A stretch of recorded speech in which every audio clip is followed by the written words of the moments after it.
Hey guys, Bada here. Thanks for joining me. Due to an old video I made, I've had a lot of requests over the years to put together a guide on how to build an iPhone rail gun mount. It all started when I saw Knight's Armament Company had developed a military-grade ballistic app available for smartphones. That would give the shooter the capabilities of having a ballistic computer to calculate the shots, but with the convenience of it being on a smartphone.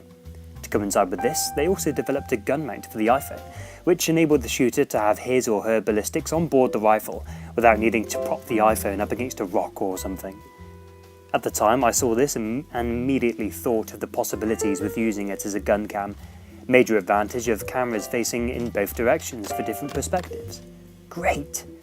Only thing was, Knight's Armament were charging $150 if I remember correctly for the mount alone.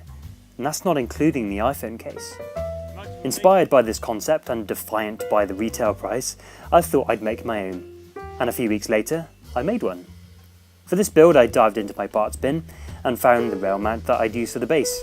Behold, the M203 QD flip-up grenade sight made by G&P. This had all the features that would make this concept a reality. Picatinny rail attachment and a long flat surface for attaching the iPhone, with the capability of flipping in and out when needed. Perfect. The phone case needed to come next. While searching online for tough rugged cases, I happened to find the Otterbox Defender case. The case had an internal plastic shell for the iPhone to sit inside, and a rubber outer shell to wrap around it to further shockproof the device. What made this case work is that it came with its own belt attachment holster. A solid plastic chassis to house the iPhone with its belt clip on the back. This couldn't have worked out any better. I had the mount, I had the case with the solid iPhone holster to attach the mount. Beautiful.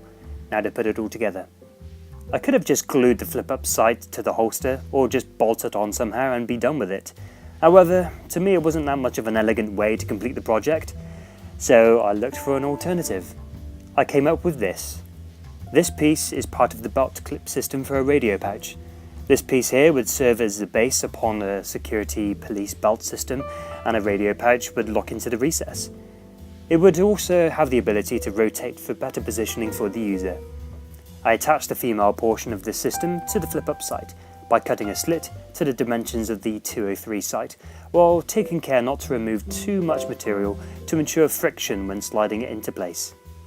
To keep this part from slipping off the sight, I drilled a hole through the belt clip so I could secure a nut and bolt. The male end was epoxy glued to the iPhone holster. Also, I drilled out another hole on the holster to allow the camera and its flash to peek through. That's it. The project, as rough as it was complete. The great thing about the mount is that the iPhone holster can remain hooked up to the rail mount, and the iPhone could be detached and stowed away when not needed. Likewise, the iPhone and its holster could be detached from the mount with the aid of the radio belt attachment that I modified. It's connected by simply sliding into place, in any orientation, and a click to lock in. In its design, it can only be removed via one of the 4 rotation angles. This provides excellent security for the iPhone.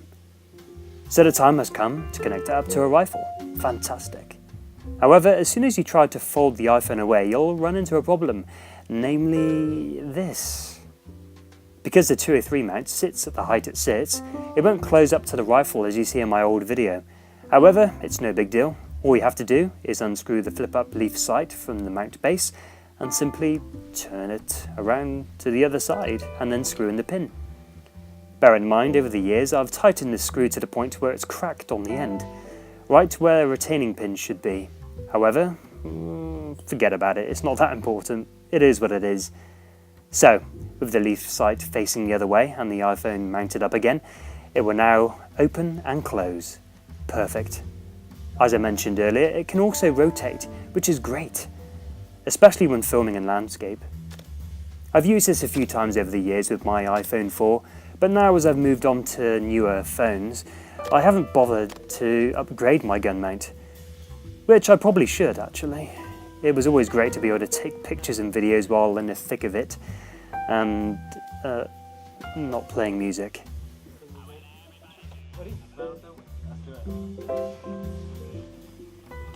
I hope you've enjoyed the video, guys. If I've inspired you to make your own version, let me know down in the comments. It's always great to hear the feedback. Any questions? feel free to chime in downstairs or hit me up with a message on Facebook, facebook.com/badabingpictures. To check out some of my other stuff I've made or invented over the years, check out the link above. If you've enjoyed this, why not show the love by hitting the like and subscribe, and until next time, I'll catch you later.